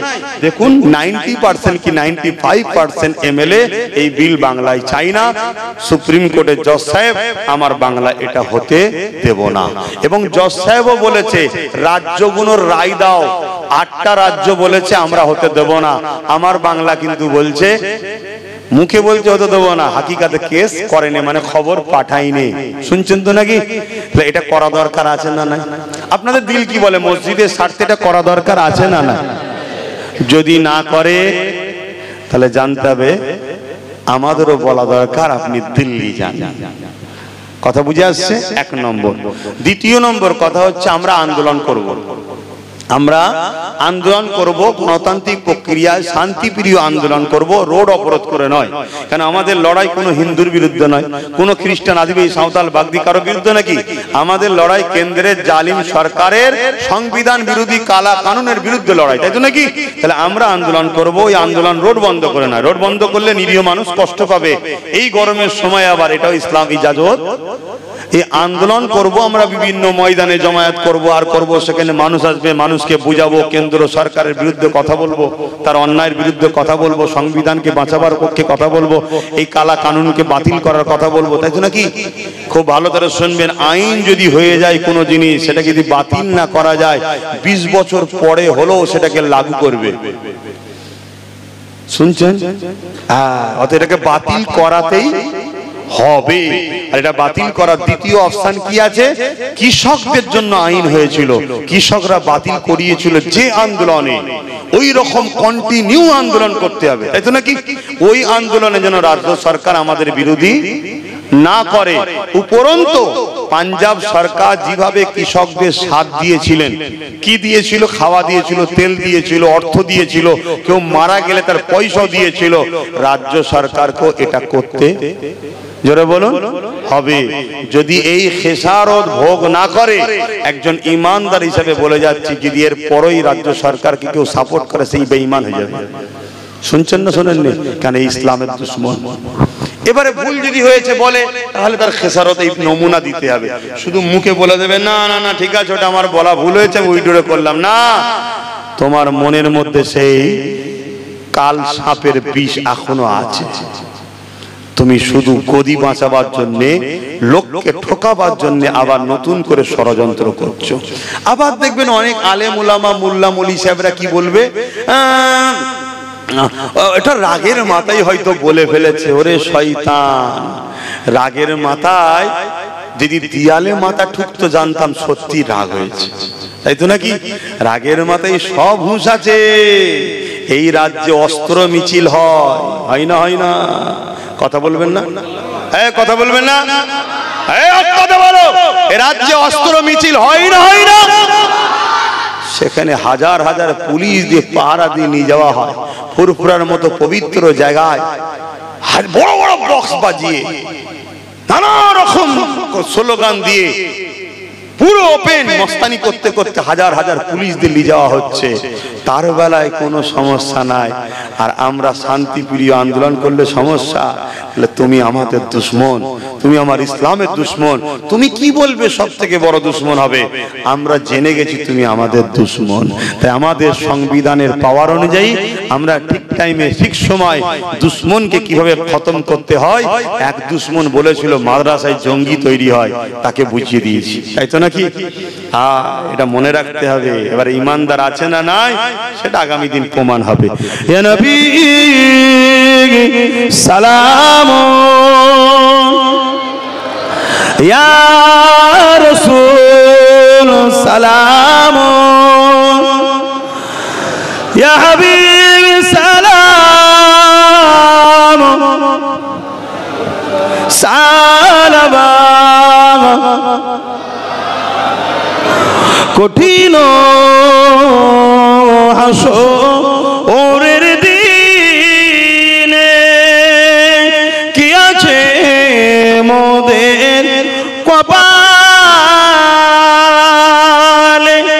গুনাহগার উম্মাত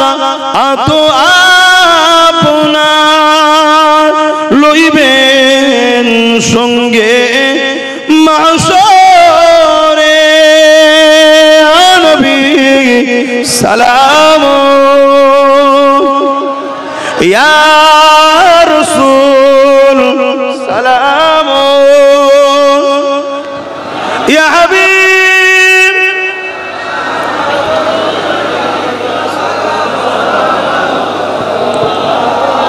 সকলে বসেন, দোয়া হবে। বিসমিল্লাহ শরীফের দরুদ শরীফ, সূরা ফাতিহা, ইখলাস তেলাওয়াত করেন। সময় কম, একটু দোয়া হবে।